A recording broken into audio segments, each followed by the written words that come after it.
నిన్న జగన్మోహన్ రెడ్డి జైల్లో ఉన్న నందిగం సురేష్ని పరామర్శించడానికి వచ్చి ఈ ప్రభుత్వం ఎక్కువ కాలం ఉండదు, పడిపోతుంది, మళ్ళీ నేను రాగానే అందరినీ లోపలేస్తాను, ఇంతకింత పగ తీర్చుకుంటానని చెప్పి సవాల్ అయితే చేస్తున్నారు కదా, జరిగే పనే అంటారు అది? ఇంకా అతను మర్చిపోయారండి ప్రజలు. ఎప్పుడు జగన్మోహన్ రెడ్డిని నిన్న విజయవాడలో చేసిన దానికి, ఆ పనికి, ఆ పడవలు వదిలిన దానికి ఎంతోమంది నాతో చెబుతూనే ఉంటారు, అన్న ఏందన్నా పడవలు వదలటం, కక్ష అలా తీర్చుకోవాలన్నా, కక్ష ఎన్ని రకాలుగా తీర్చుకోవాలంటే అన్ని రకాలుగా తీర్చుకోవచ్చు అన్న, ఇది అన్న కక్ష అంటే. అతనికి కక్ష అంటే తెలుసు కానీ అభివృద్ధి అంటే తెలియదన్నా.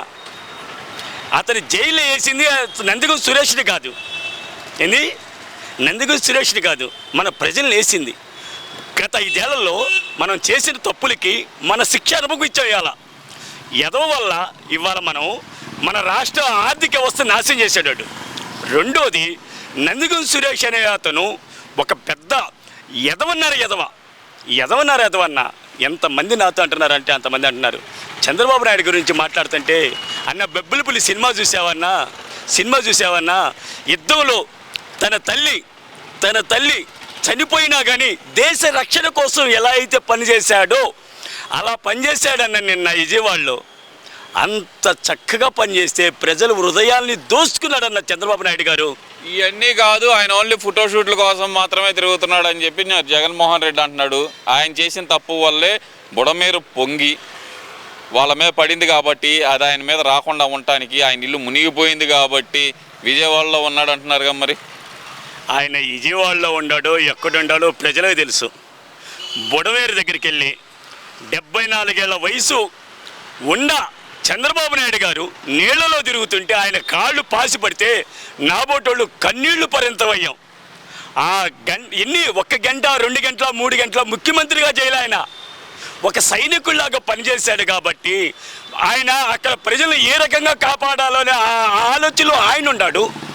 నువ్వేమన్నా ఏది కూలదొయ్యాలని నువ్వు ఆలోచనలో ఉన్నారని చెప్పేసి ప్రజలు అనుకుంటున్నారు. ఇలా ప్రజల మనసును దోసుకున్నాడు చంద్రబాబు నాయుడు గారు. నిజంగా ఆత్మసాక్షిగా చెబుతున్నానయ్యా.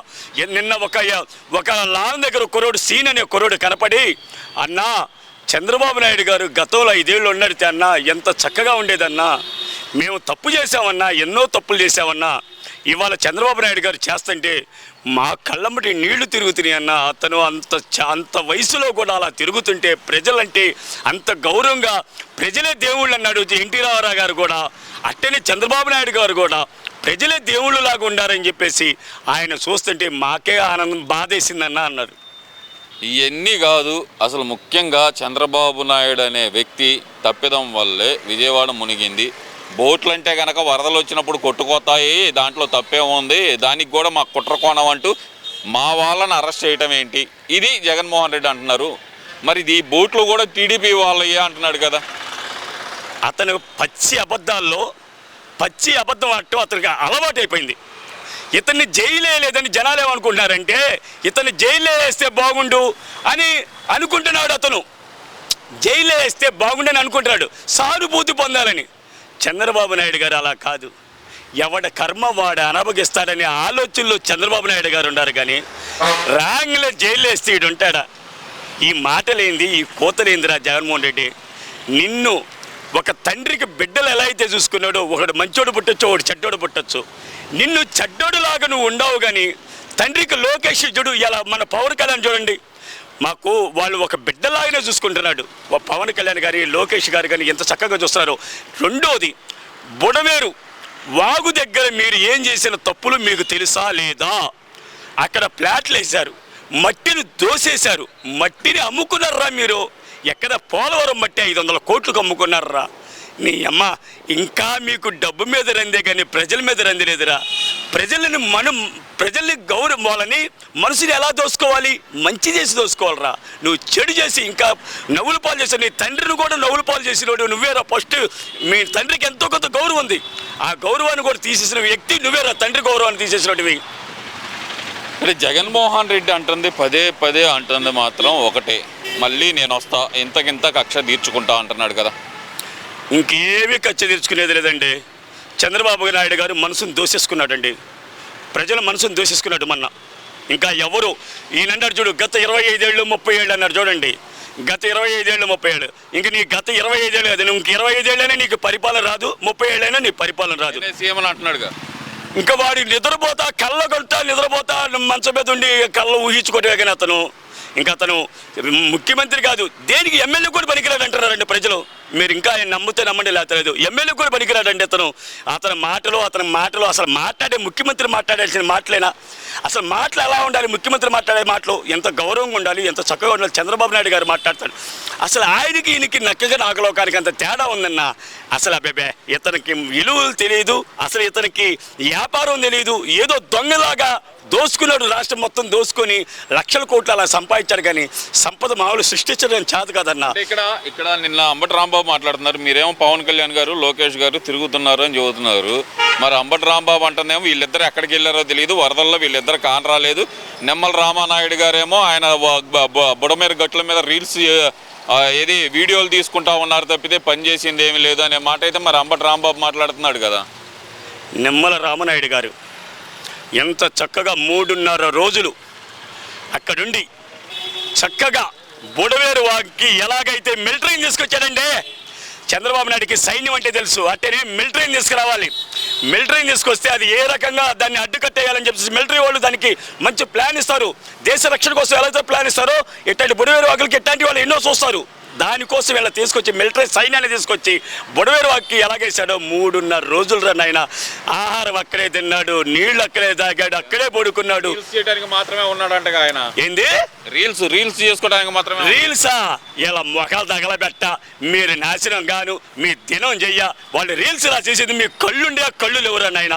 కళ్ళుండి మాట్లాడండి రా, ఇంకా మీరు దిగజారు వాకండి రా, ఇంకా ప్రజల్లోకి వచ్చి గౌరవంగా బతకండి రా నీ అమ్మ. ఆయన వరే మీరు జగన్మోహన్ రెడ్డి వాడు ఒక ఎమ్మెల్యే, నువ్వు ఒక ఎమ్మెల్యే, నువ్వేమన్నా మాజీ ఎమ్మెల్యేవే. నీకు అసలు ఇరువులు తెలివిరా, మీకు తిక్కలోళ్ళు తిరణాలు పోతే ఎక్కా దగ్గరే సరిపోద్దని మిమ్మల్ని అనుకుంటున్నారా. మిమ్మల్ని ఇంకా ప్రజలు మిమ్మల్ని కోరుకోరు 25 ఏళ్ళు కాదు 30 ఏళ్ళైన మీ జీవితాలు మీరే నాశనం చేసుకున్నారు. ఎందుకంటే దోచుకున్నారు, చంపారు, ఎంతో మందిని హింసించారురా. మీరు రాష్ట్రాన్ని ఆగం చేశారని ప్రజలే అంటున్నారు.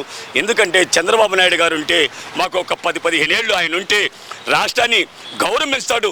ఆనంద రాష్ట్రాలు పోటీ పెడితే ఆనంద రాష్ట్రాల్లో మన రాష్ట్రం ముందుంటుందని చెప్పేసి ఆయనని అందరూ ప్రజలు అనుకుంటున్నారు. మీరేమో ఆ మాట అంటున్నారు, మరి జగన్మోహన్ రెడ్డి అంటుంది ఏంటంటే, నేను ఉన్నట్టయితే ఈ వరదలు రాకుండా, వరదలు వస్తున్నాయని తెలిస్తే ప్రజలందరినీ ముందుగానే బయటపడేసేవాడిని అంటున్నాడు కదా. కరోనా టైంలో నేను ఎవరి దగ్గర చేయి చాచలేదు, ఇప్పుడు చంద్రబాబు నాయుడు ఏమో ప్రతి ఒక్కరిని చేయి చాచి అడుగుతున్నాడు అనే మాట చెబుతున్నారు కదా.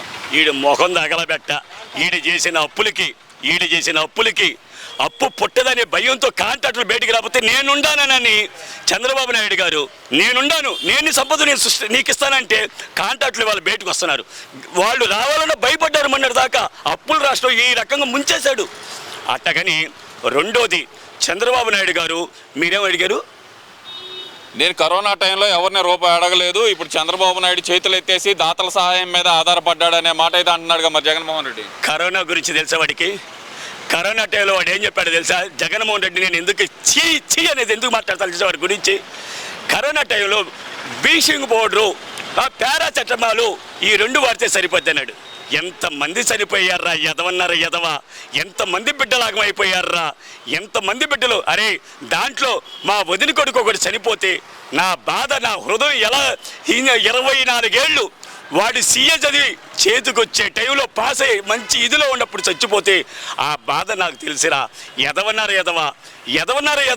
నీ అమ్మ నీ చేసి ఎదవలో మేము అనుకోవటమే తప్పురా. అరే నిన్న బీషింగ్ పౌడర్, అరే నిన్న విజయవాడలో బీషింగ్ పౌడర్ వాసన వచ్చిందిరా. మీరు చల్లింది బీషింగ్ పౌడర్ కాదురా, మీరు సొన్నం ముగ్గురా చల్లింది ఆ రోజుల్లో. వీళ్ళు బీషింగ్ పౌడర్ అయితే ముక్కులు వాసనకి తట్టుకోలేకపోయినా బీషింగ్ వాసనకి. మీరు అక్కడ చేసే పనులు ఎంత చక్కగా ఉండే, అక్కడ ప్రజలను ఎంతోమంది నేను సేవ చేయడానికి వెళ్ళాను రా. మహానుభావుడు అయ్యా, మేము ఇంకా వదులుకోలేము, వైసీపీ మేము అభిమానులవి, సత్యంత అభిమానులవి, మేము సచ్చినా ఇంకా వాడికి ఓటు వేయము అని అంటున్నారు. Thank you Baba.